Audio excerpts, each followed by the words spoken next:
اگلی بات کی، حکومت کو ویلکم کیا اور کہا کہ ہم آپ کو کرٹیسائز بھی کریں گے، ٹف ٹائم بھی دیں گے، لیکن جو قومی معاملات ہیں وہ ٹھیک ہیں. تو وہاں بھی الیکشن سے پہلے بہت سارے الزامات لگ رہے تھے کہ مودی کے اوپر کہ کس طرح چیزیں مینج ہو رہی ہے، میڈیا کو مینج کیا،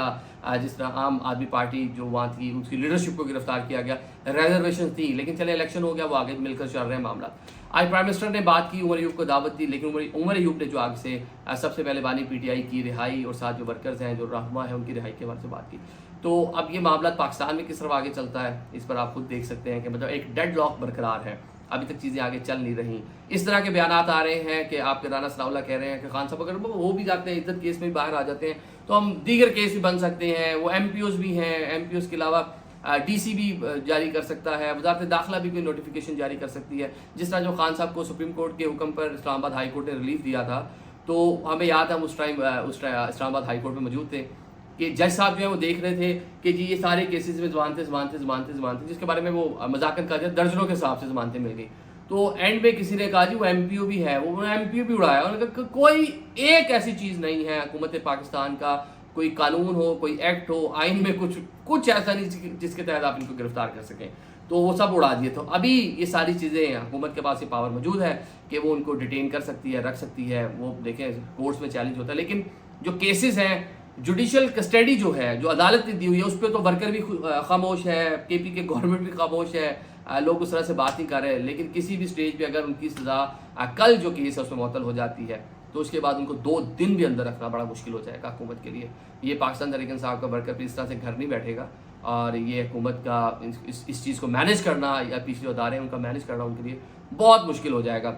اور ایک پولیٹیکل پارٹی کی جانب سے اس طرح کے بیانات، رانا ثناء اللہ خود بھی وکٹم رہے ہیں، اپنے جو معاملات ہیں اس کا اظہار خیال بھی کرتے ہیں، آپ دیدہ بھی ہو جاتے ہیں، رو بھی پڑتے ہیں. تو اپنا رونا شاید ان کو بھی یاد نہیں آ رہا، اور یہ ایک اگلی سیاسی جماعت اگلے لیڈر کے لیے اس طرح کی بات کر رہے ہیں تو یہ اس کو کنڈیم ہی اس کو کیا جا سکتا ہے. باقی پاکستان تحریک انصاف مشکلات کا شکار، اس میں بڑی ہم بات کرتے ہیں، بلکہ پاکستان تحریک انصاف کی اپنی لیڈرشپ اس پہ بات کرتی ہے کہ ڈیسیژن میکنگ کا فقدان ہے، لیڈرشپ کا فقدان ہے. جو پرانے لوگ پاکستان تحریک انصاف میں تھے وہ مشکلات انہوں نے مجبوراً اپنے آپ کو پارٹی سے سائڈ لائن کیا. اسد عمر ان میں شامل تھے، اس طرح سے پارٹی کے بارے میں کچھ انہوں نے الفاظ نہیں کہے. ان میں فواد چودھری ایک بڑا نام ہے، وہ اس میں شامل تھے. ایک ٹویٹ کر کے گھر بیٹھ کے جس طرح انہوں نے ایک علی فرقان ہمارے دوست ہیں وائس آف امریکہ، انہوں نے اس کو انٹرویو دیا، اس میں بڑی کھل کر باتیں کی، آپ بیتی بھی سنائی، کس طرح اٹھایا گیا، کیسے رکھا گیا، کیا تشدد ہوا، کیا مطالبات تھے، کیا وہ چاہتے تھے، کس طرح آئی پی پیز کے لیے ان کو لے کر گئے لاہور تک، وہاں جا کے کیا کچھ ہوا، وہ سارا انہوں نے تذکرہ کیا اور بتایا کہ بانی پی ٹی آئی کو سب معلوم ہے، ان کو ساری چیزیں پتہ، جیل میں ملاقاتیں ان سارا بتایا کہ یہ صورتحال ہے. لیکن جو موجودہ باہر لیڈرشپ ہے اس پر تنقید سامو ٹھیک بھی ہے. ایک ہم دیکھ رہے ہیں کہ کوئی بھی معاملہ ہو، آپ دیکھ رہے ہیں شیر افضل مروت تھے، پبلک اکاؤنٹس کمیٹی ایک مذاق بن کے رہ گئی. اس سے پہلے ہم نے دیکھا بلہ یا بلے باز، اسے ہم نے دیکھا انٹرا پارٹی الیکشن. کیونکہ جتنے لوگ ہیں بیرسٹر گوہر ہوں، باقی اس طرح کے جو لوگ جو پہلی بار پارلیمان میں آ گئے ہیں، پہلی بار جن کو فیم ملا ہے، ٹی وی ٹاک شوز میں بیٹھ رہے ہیں، ان کی ایکسپیرینس نہیں ہے، اس طرح سے میچور نہیں ہے، اس طرح سے ڈیسیژن میکنگ کر نہیں سکتے. تو پاکستان تحریک انصاف کو آگے جانے کے لیے، چلنے کے لیے جو سینئر لوگ ہیں، جو معاملہ فہم ہے، چیزیں سمجھتے ہیں، جو چلیں غلطیاں ہوتی رہتی ہیں،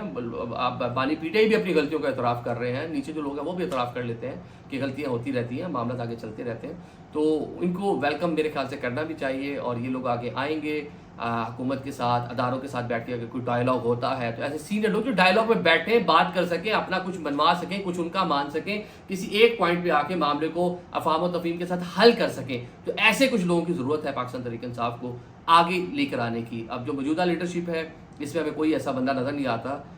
ایسے لوگ ہیں جو بس خان صاحب کو جو فیم تھا اس کی وجہ سے جیت کے پارلیمان میں پہنچ گئے، اور وہ وہاں آ کر ایک انہوں نے پارلیمان کو مچھلی منڈی بنا رکھا ہے. چند ایک لوگ ہی نظر آتے ہیں ہمیں جو واقعی مطلب اسد کیسر ایک سینئر کے طور پہ وہاں پہ موجود ہیں. بیرسٹر گور کچھ ان کو معلوم نہیں ہے، ایوان کیسے چلتا ہے، کارروائی کیسے، پہلی ان کے قصور نہیں ہے، پہلی بار وہ پارلیمنٹ میں آ رہے ہیں. عمر ایوب صاحب ہے، ٹھیک ہے، ان کا بھی اتنا لیول نہیں ہے کہ پارٹی کے معاملات کو اس طرح اچھلا سکیں. تو جو سابقہ لوگ ہیں، اسد عمر ہیں، اور ساتھ علی زیدی کا جس طرح تذکرہ انہوں نے خود کیا، عمران اسماعیل کا انہوں نے خود نام لیا، فواد صاحب جو بات کر رہے ہیں، تو ایسے لوگ اگر آگے آئیں گے ڈیفینیٹلی یہ نہ صرف پاکستان تحریک انصاف کے لیے اچھا ہوگا، بلکہ یہ ساری چیزیں ملک کے لیے بھی بہتر ہوگی. کیسے ملک کے لیے بہتر ہوگی کہ پاکستان تحریک انصاف جو اس ٹائم ایک ڈیڈ لاک کی سچویشن میں ہے، اس کو پتہ نہیں ہے، بانی پی ٹی آئی جیل میں موجود ہیں، ان تک ملاقاتیں نہیں ہو رہی، میسج اس طرح پہنچ نہیں رہا، ان کا میسج باہر نہیں آ رہا. تو کم از کم باہر کچھ اس طرح کے لوگوں، شاہ محمود نہیں ہے وہ بھی جیل میں، کم از کم اس طرح کی کوئی شخصیات اگر ہوں، ایون شیخ رشید کو آن بورڈ کریں، تو اس طرح کے لوگ اگر مل کر آگے چلتے ہیں تو ڈیفینیٹلی جو پاکستان طریقے سے پولیٹیکل آئسولیشن کا بھی شکار دکھائی دے رہی ہے وہ بھی ختم ہو جائے گی، اور جو پاکستان کے اندر جو ایک انریسٹ ہے اس کا بھی خاتمہ ہوگا. Thank you so much.